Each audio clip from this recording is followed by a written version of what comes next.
지난주에 이어 안식일에 병자를 고치는 문제를 말씀드리려 합니다.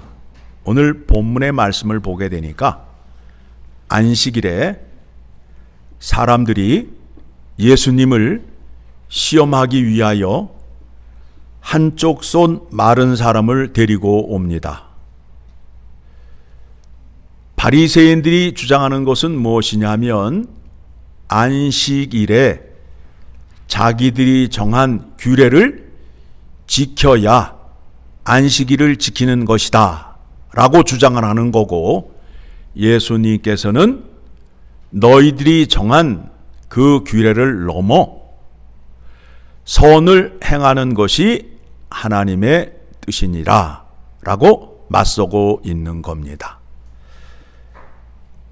오늘 본문에 등장하는 손 마른 사람이 등장을 하는데, 이 손 마른 사람은 중풍병자와는 다른 겁니다.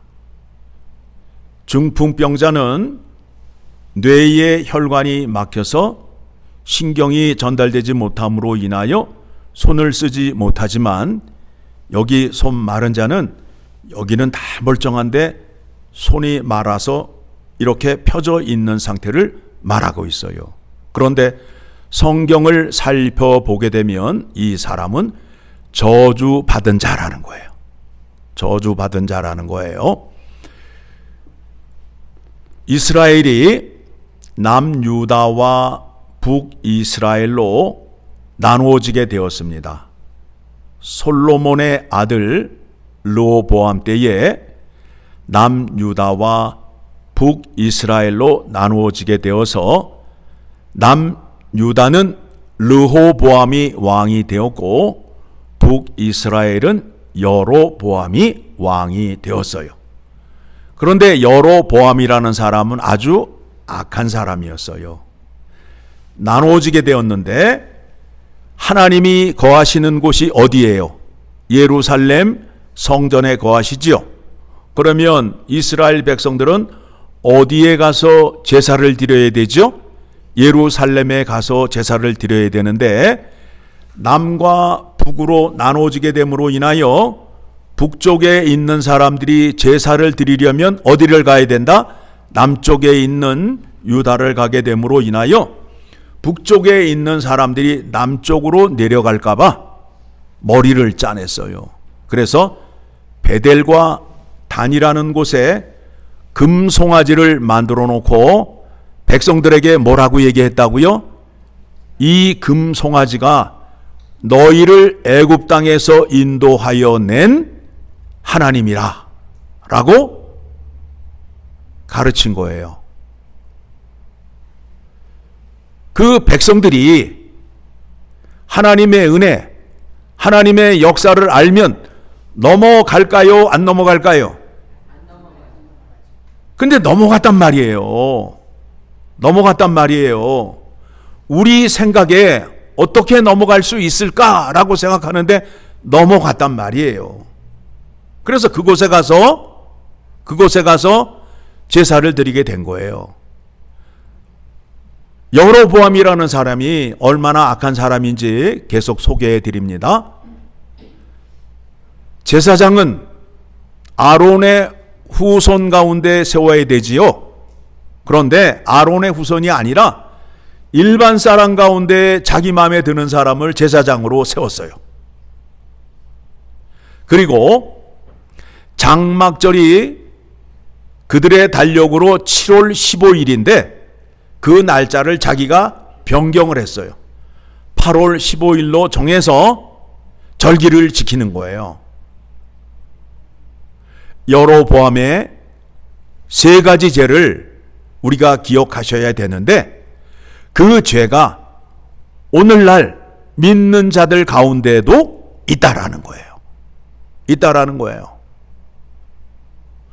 하나님을 자기가 만든 우상으로 섬기는 자가 있고, 또 하나님의 말씀을 듣는 데 있어서 세워진 종을 통하여 말씀을 듣는 것보다 자기의 주장을 앞세우는 사람들이 있고, 또 예배도 정한 날 정한 시가 있는데 자기 마음대로 드리는 사람이 있어요. 편한 대로 토요일 날 드리기도 하고 또 주일날 저녁에 드리기도 하고 건너뛰기도 하고 하는 사람들이 오늘날에도 있단 말입니다. 이 사람이 제단에 서서 자기가 직접 제사를 드리는 거예요. 그때에 하나님의 선지자가 나타나서 제단을 향하여 외치는 거예요. 너희가 지금 우상 숭배를 하고 있는데 다윗의 자손, 다윗의 후손 가운데 요시야 왕이 등장을 해서 우상을 섬기는 자들을 다 불에 태우고 그리고 이 제단이 갈라져서 재가 쏟아질 것이다 라는 말을 하게 되었어요. 여로보암이라는 사람이 아주 교만한 사람이잖아요. 그 말을 들었을 때 아이고 제가 잘못했습니다. 회개의 자리로 나갔을까요? 아니면 더 교만해졌을까요? 더 교만해졌단 말이에요. 그렇죠? 자, 이제 찾아봅니다. 열왕기상 13장 4절을 보게 되면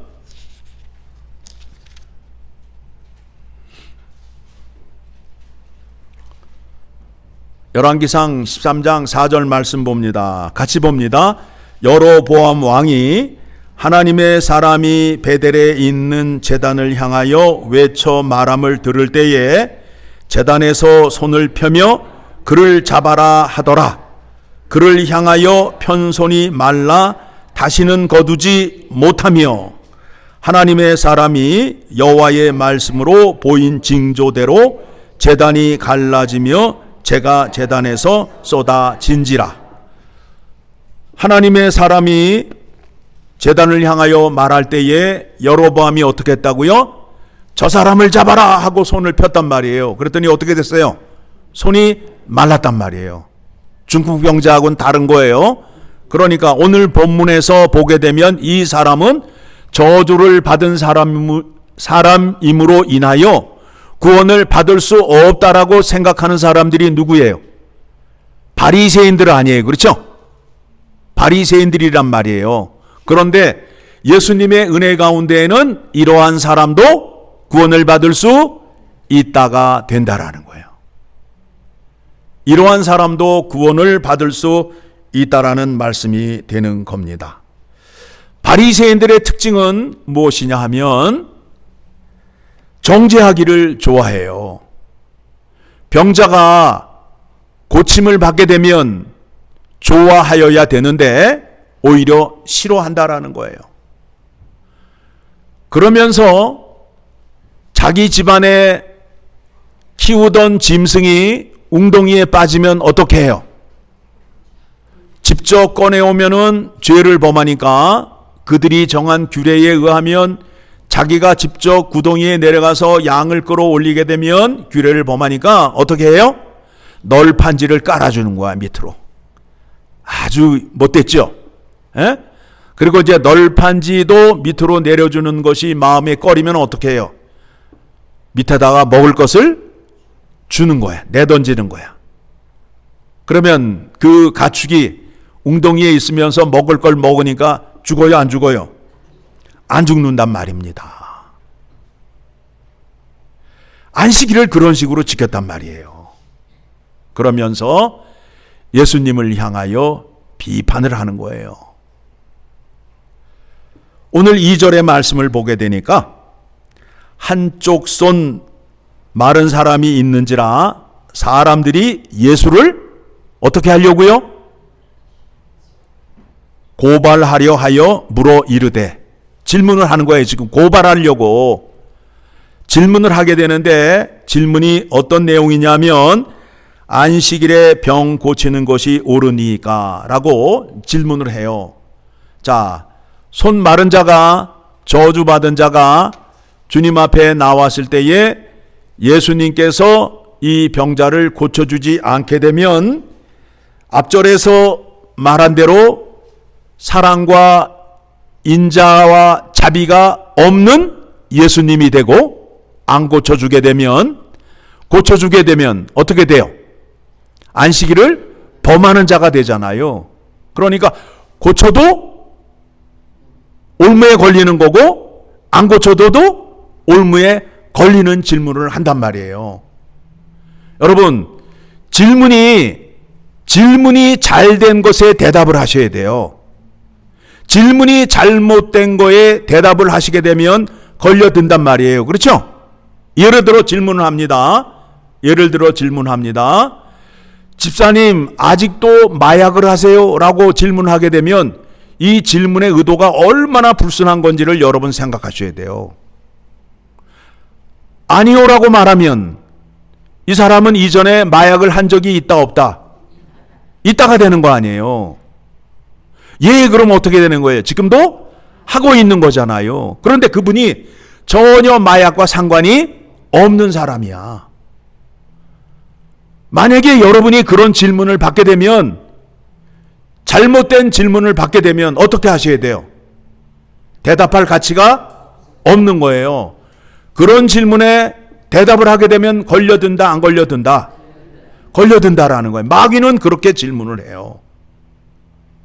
그래서 꼭 그런 사람들이 질문하면서 뭐라 그래요? 내가 묻는 말에 예, 아니요로 대답하시오. 걸려들어요, 안 걸려들어요? 걸려든단 말이에요. 예수님 앞에 나온 사람들이 그러한 질문으로 예수님을 지금 엮으려고 하는 거예요. 그런데 예수님께서는 지혜로우셔서 질문이 잘못된 거에 대해서는 아예 대답을 하지 않으셔요. 그래서 성경을 읽다 보면 시험하는 자가 나와서 질문할 때에 예수님이 대답은 우리가 아는 대로 동문서답을 하는 거예요. 질문이 잘못된 거에 대해서는 아예 그냥 거절을 하시고 딴 얘기를 해버리는 거예요. 여러분, 그런 지혜가 있으셔야 돼요. 자, 그러니까 예수님께서 뭐라고 말씀하셔요? 안식일에 선을 행하는 것이 옳지 않느냐. 그러면서 너희가 너희 집에서 행하는 일을 생각해 봐라. 양도 너희가 귀히 여기는데 양보다 사람이 더 귀하지 않겠느냐라고 해서 그 병자를 고쳐 주었더니 14절을 보게 되니까 바리새인들이 나가서 어떻게 하여 예수를 죽일까 의논하거늘. 자기들이 정한 규례대로 안식일을 지키지 않았다고 해서 예수를 죽이려 하는 누구예요? 바리새인들 아니에요. 바리새인들은 어떤 사람들이에요? 스스로 의롭다고 생각하는 사람들이거든요. 자기들만큼 하나님을 잘 믿는 사람이 없어. 자기들만큼 하나님의 율법을 잘 지키는 사람이 없다라고 자랑하는 사람들이란 말이에요. 자, 그런데 예수님께서 그들을 피해 가셔요. 그런 부분도 이해가 안 되지요. 하나님이시라면 그러한 자를 그 자리에서 어떻게 해야 돼요? 박살을 내버려야 될 거 아니에요. 그런데 하나님이 피해 가시는 거예요. 피해 가시면서 뭐라고 말씀하셔요? 자기를 나타내지 말라 경고하셨으니. 그러면서 하시는 말씀이 무엇이냐면 예수님이 세상에 오신 목적은 병자를 고치러 왔다, 아니면 세상에 심판이 있음을 알리러 왔다. 전자예요, 후자예요? 후자란 말이에요. 후자란 말이에요. 그래서 죄 가운데 있는 사람들을 구원하시기 위하여 예수님이 이 땅에 오신 거예요. 그렇죠? 이 세상 마지막 날에 불의에 대한 하나님의 심판이 있어요. 그런데 불의한 심판에서 구원을 받기 위해서는 오로지 예수 그리스도의 이름으로 구원을 받아야 그 심판을 면할 수 있어요. 그 일을 감당하시기 위하여 이 땅에 메시아로 오셔서 십자가의 희생제물, 화목제물이 되셔서 그 은혜를, 하나님의 구원의 능력과 그 은혜를 믿는 자에게 그와 같은 은혜를 베풀어 주심으로 인하여 그 은혜를 받은 사람은 마지막 날 하나님의 진노의 심판의 자리에서 면할 수 있게 되었다라는 거예요. 그렇죠? 아멘을 하셔야 아멘을 하셔야 마지막 날 하나님의 진노의 심판에서 면할 수 있게 된다라는 거예요. 그렇죠? 그래서 우리는 우리의 개인의 종말과 세상의 종말이 두렵다, 두렵지 않다. 두렵지 않다라는 거예요. 이미 우리는 죄사함을 받았기 때문에 두렵지 않다라는 거.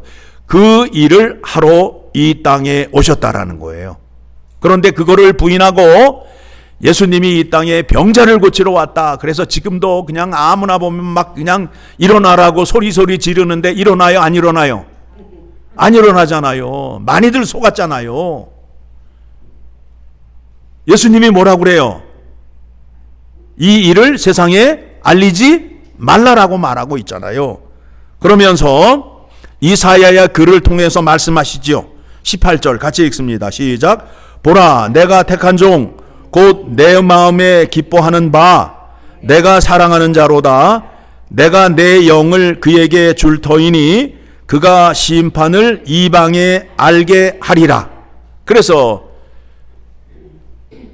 천국이 가까웠다. 하나님의 심판이 가까이 이르렀다. 그 심판을 면하기 위해서는 예수 그리스도를 믿어야 한다라는 것이 제자들의 외침이잖아요. 그렇죠? 19절 말씀입니다. 그는 다투지도 아니하며 들레지도 아니하리니 아무도 그래서 그 소리를 듣지 못하리라. 예수님은 이 땅에 오셔서 지금 말도 안 되는 이 바리새인 같은 사람들하고 싸우셔요? 안 싸우셔요? 안 싸우잖아요. 말씀대로 그대로. 그렇죠? 말 같지 않은 소리를 하는데도 어떻게 해요? 묵묵히 참고 견디시는 거야. 오래 참음으로 견디시는 거야. 우리 같으면 어떻게 돼요?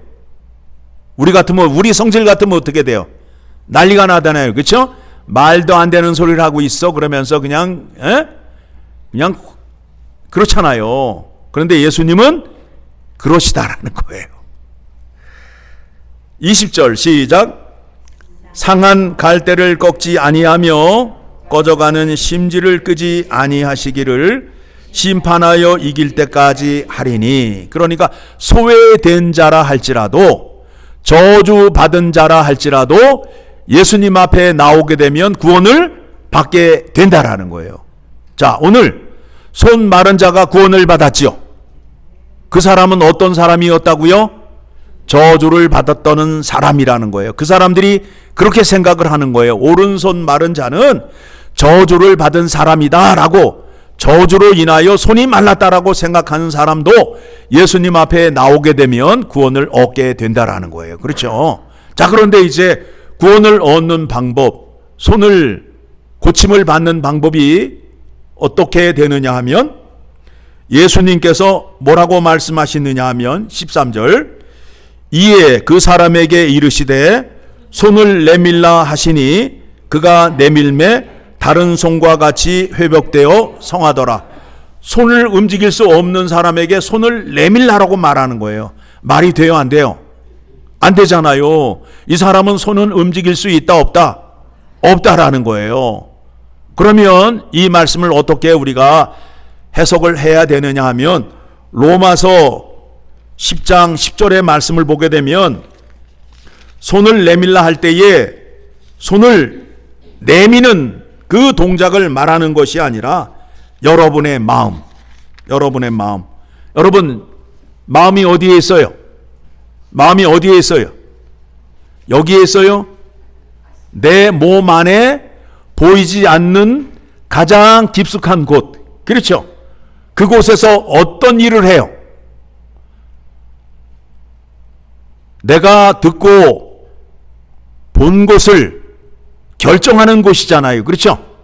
내가 마음으로 하는 말이야 라고 말할 때는 심각한 말이에요? 심각하지 않은 말이에요?